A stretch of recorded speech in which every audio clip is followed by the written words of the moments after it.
Em águas territoriais, não territoriais, mas águas internacionais, está acontecendo tudo isso que você acabou de mencionar muito bem. Pessoal, vamos lá. Notícia grave, notícia urgente, acabou de estourar aí na mídia internacional, chegou no Brasil agora, vou mostrar para você em detalhes.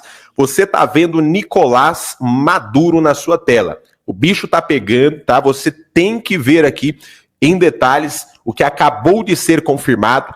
Nicolás Maduro toma a maior medida de todos os tempos agora. Donald Trump tem que reagir.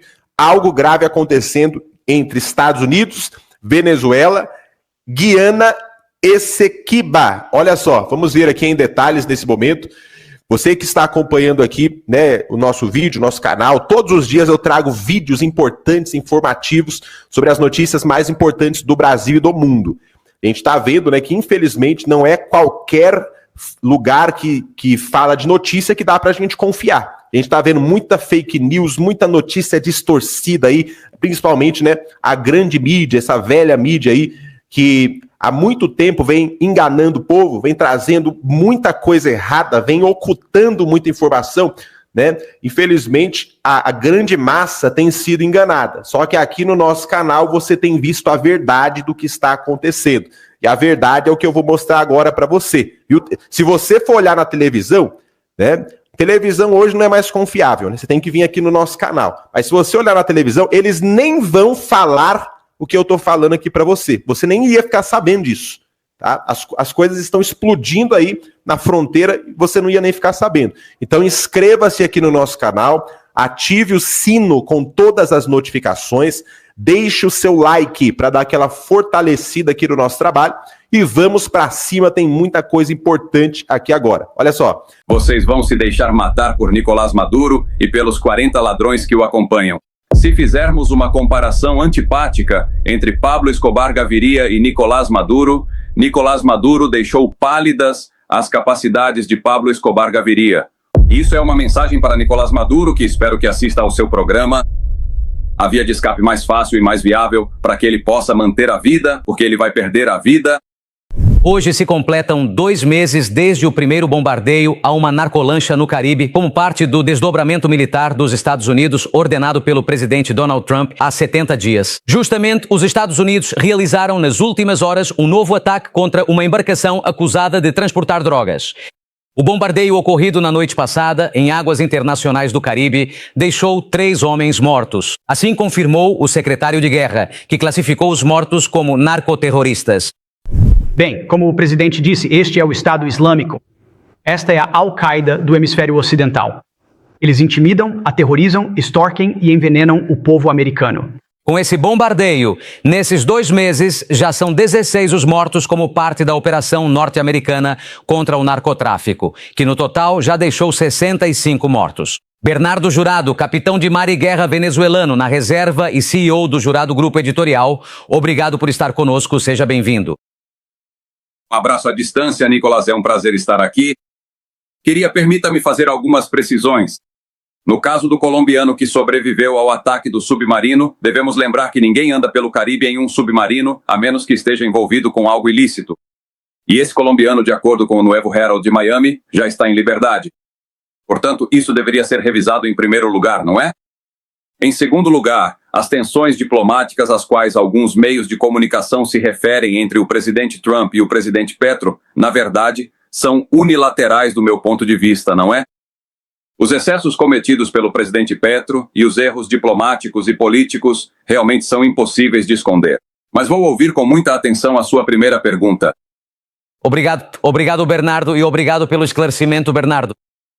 Esta operação, este desdobramento, essas ações contra as narcolanchas que, segundo Washington, transportam entorpecentes ilegais para os Estados Unidos, que impressão nos deixa após esses 70 dias desde que foi ordenado o desdobramento no Caribe? Do meu ponto de vista como militar e como cidadão americano, embora eu tenha nascido na Venezuela, sou cidadão americano e servi aqui, na frota do Atlântico dos Estados Unidos, me parece perfeito. Devemos lembrar de 2 números que, embora sejam frios, são muito dolorosos. Na Guerra do Vietnã, durante 10 anos trocando tiros, bombas e tudo mais, morreram 55 mil norte-americanos. Esse é o número que se utiliza como média. Mas no ano passado, estou falando de 10 anos da guerra do Vietnã contra o ano passado, nos Estados Unidos morreram 74 mil jovens por overdose de fentanil. Isto é uma guerra. Sejam bem-vindos. E claro, esta guerra conta com a vontade desta administração e agora com o Ministério ou Secretaria de Guerra e, sobretudo, com a visão interessantíssima do secretário de Estado, que é Marco Rubio. Marco Rubio é um homem de origem cubana, mas que é norte-americano, e, claro, conhece muito bem o que antes se poderia chamar de quintal dos Estados Unidos, que é a América Latina, de modo que está se colocando ordem em toda essa guerra e há uma mensagem para os militares venezuelanos e, por que não, para meus colegas colombianos. Vocês vão se deixar matar por Nicolás Maduro e pelos 40 ladrões que o acompanham. Por favor, nós juramos diante de uma bandeira para proteger a democracia e a pátria. Esses esquerdistas, esses puxa-sacos de Bajalaia, argumentam que os ataques que os Estados Unidos estão fazendo contra organizações de narcotráfico e organizações terroristas são contra a pátria. Nada mais equivocado. Não percamos o controle do discurso, porque, Nicolai, você como jornalista sabe que quem tem o discurso tem o controle e provavelmente cria realidades ao redor dessa situação, de modo que não é contra a pátria. Nicolás Maduro não merece a morte nem uma gota de sangue de um único militar venezuelano. Isso é por um ângulo. Agora, permita-me mostrar o outro ângulo. Em frente às costas venezuelanas, em águas territoriais, não territoriais, mas águas internacionais, está acontecendo tudo isso que você acabou de mencionar muito bem, um por um. E diante do olhar impassível da Marinha da Venezuela, de modo que esses são dois ângulos muito interessantes que convergem em um só. Dissuasão, tome nota você que está do outro lado da câmera. Dissuasão é igual à intenção multiplicada pela capacidade, uma fórmula elementar de primeiro grau que define perfeitamente esta entrevista. Eu o dissuado porque tenho a intenção política, como é o caso da administração, e tenho a capacidade com essa imensa frota que neste momento se encontra no Caribe, em Trinidad, em Barbados e, aliás, em Martinica, há uma fragata francesa pronta para fazer parte da força-tarefa contra esse flagelo internacional do terrorismo e dos narcóticos que está representado pelo Trem de Aragua. Devemos lembrar aos colombianos, queridos irmãos todos, devemos lembrar que, se fizermos uma comparação antipática entre Pablo Escobar Gaviria e Nicolás Maduro deixou pálidas as capacidades de Pablo Escobar Gaviria, o que já é dizer muito. Fico em silêncio para ouvi-lo, meu querido Nicolás. Há uma palavra que você disse que me parece fundamental, que é dissuasão. Quando falamos de toda essa sequência de narcolanchas que tem sido alvo ou objetivo dos Estados Unidos, isso é consequente com o tamanho do desdobramento dos Estados Unidos no Caribe. E lhe pergunto isso porque talvez a dissuasão não seja simplesmente para essas pequenas embarcações que traficam drogas, mas, como você também disse, para a Colômbia e a Venezuela. Para um regime que os Estados Unidos acusam de estar vinculado ao cartel dos sóis. Não apenas ao cartel dos sóis, eles são o cartel dos sóis e estão estipulados na Ordem 50 dos Estados Unidos como narcoterroristas, o que dá ao presidente, a qualquer presidente norte-americano, a autoridade para realizar operações como aqui estão fazendo. Isso em primeiro lugar, Nicolai, mas quando digo que Maduro deixou Pablo Escobar pálido, porque fechou o triângulo de fogo do negócio do narcotráfico. Combustível, combustível e carburante. A que me refiro? Eles têm o narcótico que vem da Colômbia ou que vem de qualquer lugar que seja produzido na Venezuela. Tem as rotas ou tem a proteção, a segurança de toda uma força armada e também tem todo um território para protegê-la. Isso é encantador. E depois o último. O ápice do triângulo é que possui as vias de comunicação, tinha as vias de comunicação por mar, como é amplamente conhecido e já visto, como você descreveu, e claro, por via aérea. Mas agora mesmo, em Roosevelt Road, o que era Roosevelt Road, que é uma base naval e aeronaval em Porto Rico, estão fazendo práticas e têm um controle absoluto do espectro eletromagnético e do espaço geoestacionário sobre a Venezuela. Tudo o que se move, eles sabem com perfeição absoluta. E devo acrescentar mais uma coisa. Há operações encobertas em terra. Esses barcos, essas narcolanchas, por que ninguém faz nada, meus queridos amigos? As Nações Unidas podem se manifestar, sobre as quais podemos falar, Nicolás, e eu adoraria abordar as Nações Unidas, que do meu ponto de vista são como um umbigo. Depois que você nasce, não servem para nada. mas podemos falar das Nações Unidas, que estão fazendo uma reclamação muito veemente sobre os direitos humanos dos pobres, que talvez estejam passeando ou pescando, não sei o que alegam, no Caribe. Não, senhor, ninguém anda como um barco cheio de fardos e 4, 5 motores de 250 cavalos a 35, 40 nós de velocidade. Isso não é verdade. E claro, estão sendo monitorados pelo que se chama o olho do satélite norte-americano e pelas operações em terra, porque o problema no mar, o grande problema no mar é a identificação, algo que o governo norte-americano controla. Bernardo, você falava dos militares que ainda respondem às ordens de Nicolás Maduro.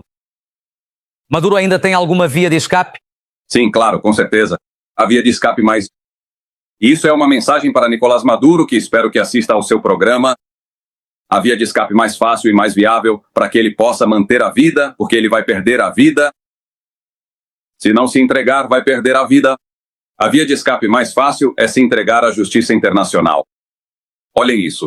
Senhor colombiano, venezuelano, de qualquer país que nos assiste aqui, se eu fosse acusado de narcotraficante, eu chamaria os melhores advogados e diria: temos um negócio em mãos, vamos processar o governo, porque eu não sou narcotraficante e não pode haver uma única prova contra mim.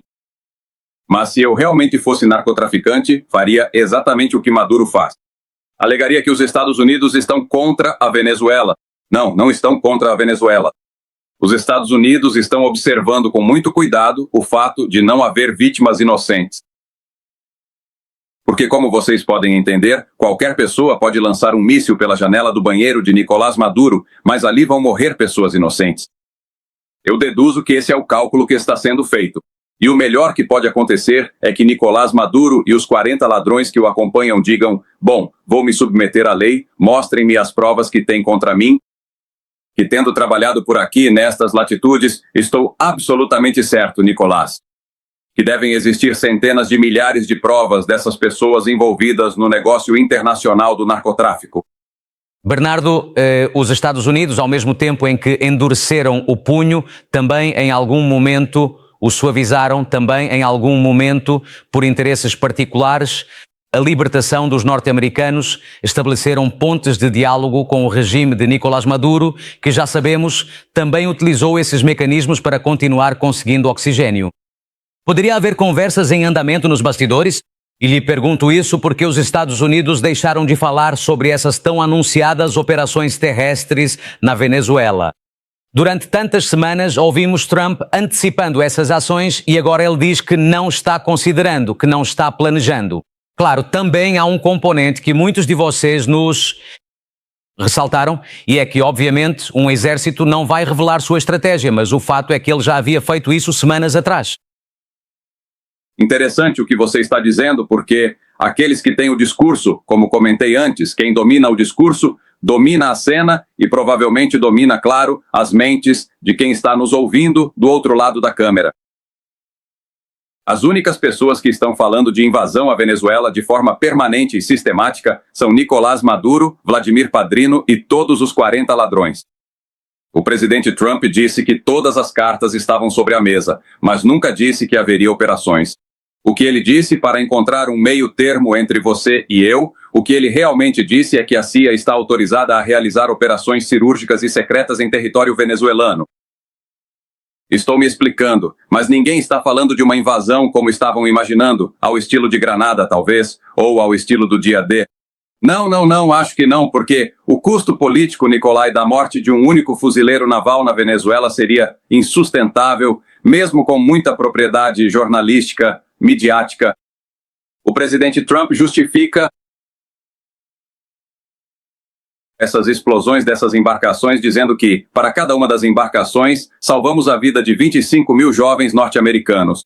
Isso é justificado nessas latitudes e, por sinal, as pessoas veem isso com bons olhos. Bernardo, o senhor também falava dessas operações terrestres, justamente em paralelo às operações em águas internacionais. Um grupo de militares dos Estados Unidos realizou um treinamento na selva do Panamá. As imagens divulgadas pelo Comando Sul mostram as manobras realizadas com as forças de segurança panamenhas, focadas em sobrevivência, tática e patrulhamento. Os exercícios foram realizados de 8 a 29 de outubro. Aqui, qual será então o componente terrestre? Qual será o papel que uma eventual operação terrestre poderia desempenhar? O senhor mencionou, agora vemos esses exercícios no Panamá. Por que razão estariam ocorrendo neste momento? Não sei. Qualquer militar, jornalista ou analista que te diga o que vai acontecer é isso, está especulando. E eu sugiro que no seu programa nunca especulemos, não. O que eu posso te dizer é que quando eu tinha 22 anos, há muitos anos atrás, fui treinado na selva panamenha durante 3 meses. E aquilo é inexpugnável. Nunca vi aranha maior, cobra maior do que as que existem na selva panamenha. De modo que, depois da selva panamenha, qualquer coisa poderia ser fácil, não é? Em termos terrestres, mas te lembro, eu não sou do exército, eu sou da marinha. Embora tenhamos feito um exercício lá, muito específico, naqueles anos, realmente não acredito que o confronto seja assim, mas se eu soubesse, Nikolai, se eu tivesse a ordem de operações, Nikolai, querido, eu não te diria, porque uma das coisas que uma operação deve ter é o sigilo absoluto. De modo que depois que acontecer, se quiser, podemos passar 2 dias em uma entrevista falando sobre o que aconteceu, mas não antes disso. Entendo o sigilo e também seria bastante interessante analisar esses vazamentos para a imprensa de supostos funcionários dentro da Casa Branca, porque isso também envia uma mensagem e busca uma dissuasão também, por que não, entre o regime venezuelano. Bernardo Jurado, capitão de mar e guerra venezuelano na reserva e CEO do Jurado Grupo Editorial. Vamos fazer uma retrospectiva desses ataques. O primeiro deles ocorreu em 2 de setembro. Os Estados Unidos lançaram um ataque contra uma embarcação naquele dia. O presidente Trump disse que a ofensiva foi contra narcoterroristas do Trem de Aragua. 11 pessoas morreram. No dia 15 de setembro, 3 foram mortos em operações realizadas pelo governo norte-americano naquele dia. Em 19 de setembro, foi anunciado um novo ataque militar que deixou mais 3 pessoas mortas. No dia 3 de outubro, anunciaram um 4º ataque no qual 4 pessoas morreram.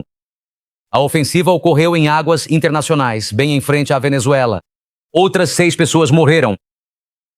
Em 14 de outubro, a lancha que, segundo os Estados Unidos, traficava entorpecentes, seguia por uma rota conhecida por ser frequentemente usada por organizações de tráfico de drogas. Em 16 de outubro, os Estados Unidos lançaram uma ofensiva, desta vez contra um submarino que transportava drogas. Esse ataque teve a particularidade de deixar 2 dos 4 ocupantes vivos, ou seja, foi o primeiro que deixou sobreviventes. Dos Estados Unidos, os devolveu aos seus países de origem, Equador e Colômbia. O 7º ataque deixou 3 pessoas mortas em 17 de setembro. A embarcação estava afiliada, segundo Washington, a uma organização terrorista colombiana que transportava quantidades substanciais de entorpecentes a bordo. Naquele momento, a tensão diplomática entre Colômbia e Estados Unidos escalou rapidamente, com trocas de declarações de alto calibre entre os presidentes da Colômbia e dos Estados Unidos. Em 21 de outubro, os Estados Unidos atacaram de forma letal outra embarcação, desta vez no Pacífico. 2 pessoas morreram. Um dia depois, outras 3 pessoas também morreram em um 9º ataque. Em 24 de outubro, os Estados Unidos realizaram um ataque noturno contra um barco que, segundo eles, estava vinculado ao Trem de Aragua. 6 pessoas morreram.